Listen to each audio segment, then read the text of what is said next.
Hi, guys. It's great to be here for the second time. But today I'm not going to talk anything about Intel. Instead, I'm going to talk about my past life at Apple and try to dissect the Zen philosophy of product design that I got to experience for close to a decade there. Until recently, I had this belief that Apple's product design philosophy was all about aesthetics, the simple and pure product design. It's partly true, but it goes way deeper than that. You see, Zen belongs to a branch of Buddhism that believes in perfecting the 6 principles of wisdom. And I believe that, along with other spiritual encounters that Steve Jobs had, really shaped that design philosophy. So what are the 6 principles? They are generosity, ethics, and patience, and I'm going to dive deeper into those 3 in this talk. And then there is effort, or the practice of diligence, and the concentration or the focus or meditation that Zen is known for. And finally, practicing and perfecting that wisdom that you gain from all of those 5. So let's talk about generosity to start with.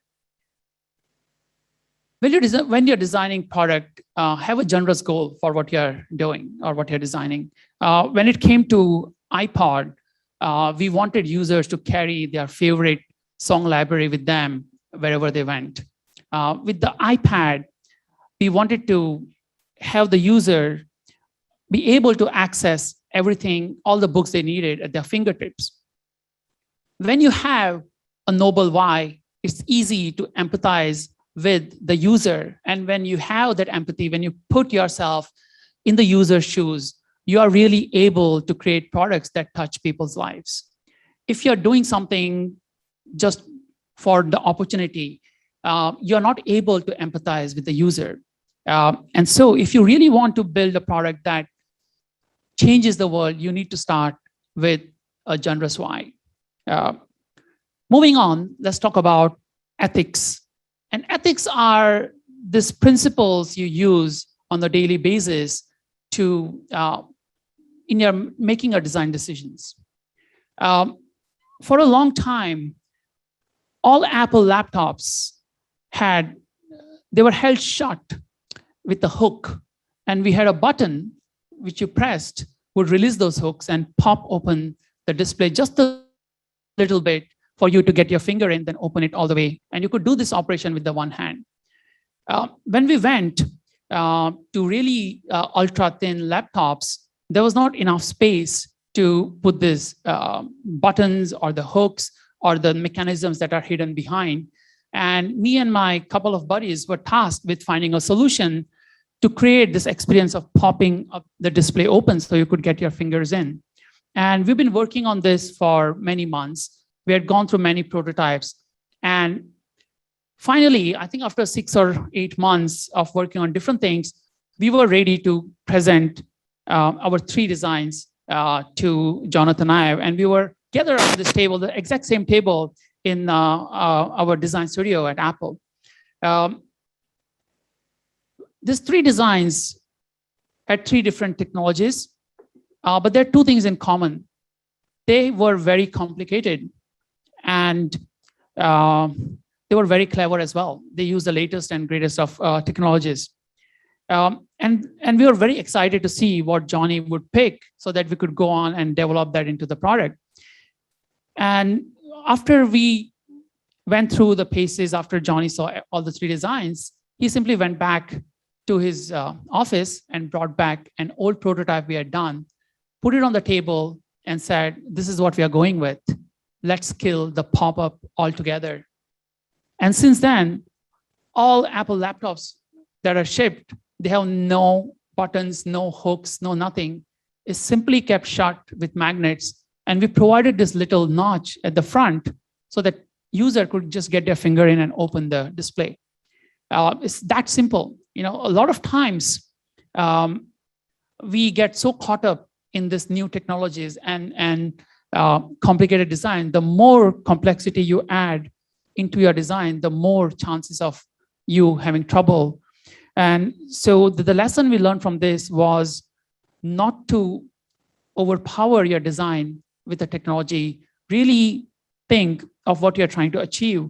And if your solution really justifies the amount of complexity you're putting into the product. And this is just one example of how we practice these principles of design at Apple. The third thing I want to share with you is about patience. A lot of people think that iPad was just a stretched out version of the iPhone, meaning that it was an afterthought, that iPod came first, then we simply scratched it, and then boom, iPad is here. But that couldn't be farthest from the truth. iPhone was released in 2007, right? And in 2004, I dropped out of school to go design tablet at Apple. And we spent a couple of years trying to turn that idea into a product. But other than perfecting the touchscreen, we couldn't get anywhere close to a product. And as we perfected touchscreen, it was just taken away from us and given to another team who were working on a secret project. And a year and a half later, iPhone was launched with our touchscreen. Right? So you can see, where I'm going with this, that, iPad was not an afterthought. It's the iPad that gave rise to the iPhone. After this debacle of touchscreen, I built the iPod Shuffle, and then I moved to China to build the MacBook Air. And as luck would have it, a few years later, I was reunited with the tablet when they asked me to lead the product design on the tablet they were developing. And I did it from China. And in 2010, we released the iPad. If you think of this, it took me 6 years and actually a couple of internships before that to realize the dream why I left my school to join Apple to achieve. But if you think of the 6 years as long enough, Steve Jobs had the dream of iPad 27 years before the iPod was launched. He just called it a book, a computer in a book. So as you're designing, as you're working on problems, know that you need to be patient. Some products may take 2 years to realize, some may take 7, some may take 27 years. The patience is the real virtue when it comes to design. And don't just rush your products into the market.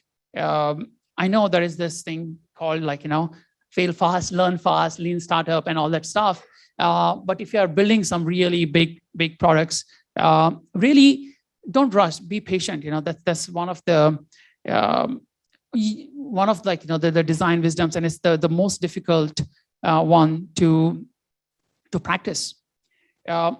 So to kind of recap on the 6 philosophies, when you set out on your goal for designing your products, be generous in your design endeavors, be diligent, be ethical, and be patient in way you operate, and finally, concentrate, meditate on the design problems, and think through deeply, and that's when you can get the design wisdom.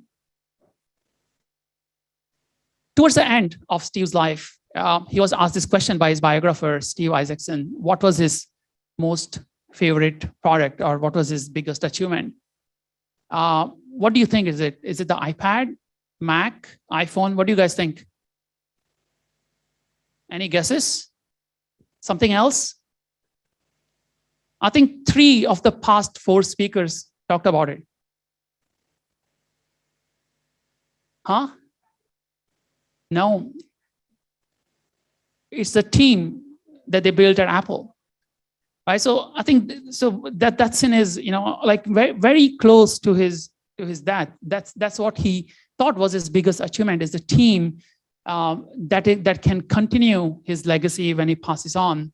And so as you're thinking of designing all these products for your startups or companies, know that it's in fact the team is what you're building. That's the maybe your biggest achievement, in your entire career in that company or the startup you're starting. And that's the Zen philosophy of product design. Thank you.